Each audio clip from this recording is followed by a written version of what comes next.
আজ কৌশিকী অমাবস্যার সন্ধ্যায় আমাদের বসিরহাট সংগ্রামপুর জাগ্রত কালী মায়ের মন্দির সেজে উঠেছে।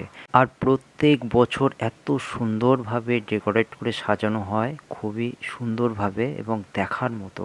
এবছরও আরও সুন্দরভাবে ডেকোরেশন করে সাজানো হয়েছে। মন্দিরের প্রথমেই আছে রামকৃষ্ণ পরমহংস দেবের মন্দির এবং সাইডে আছে যারা ধূপ দেবে এবং মোমবাতি জ্বালাবে তার জায়গা, এবং জায়গাটি অনেক বড়। ধূপ ও মোমবাতি দেওয়ার জায়গাও আছে অনেক। মায়ের মন্দিরের সামনেই আছে নাট মন্দির, এখানে সবাই এসে বসে আর এখান থেকে সবাই লাইন দিয়ে মায়ের দর্শন করতে যাচ্ছে।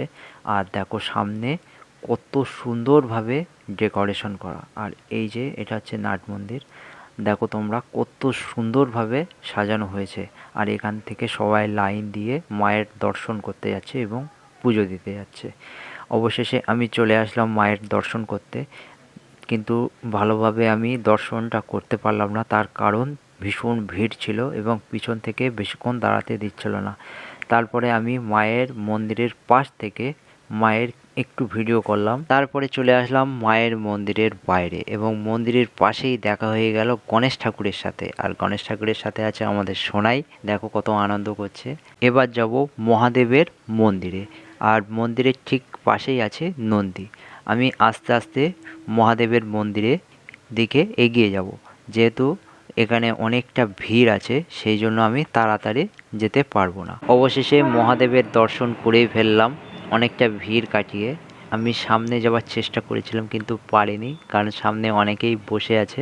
আর এই যে দেখো মায়ের মন্দিরের বাইরের দৃশ্যটা কত সুন্দরভাবে ডেকোরেশন করা হয়েছে, আমার তো খুব ভালো লেগেছে। তোমাদের কেমন লেগেছে একটু কমেন্টে আমাকে জানাবে যে মন্দিরের সাজানোটা কেমন হয়েছে। আমার তো খুব ভালোই লেগেছে। দ্বিতীয়বার আবার আমরা পুজো দিতে গিয়েছিলাম, যেহেতু প্রথমবারে ভালোভাবে দেখতে পারিনি।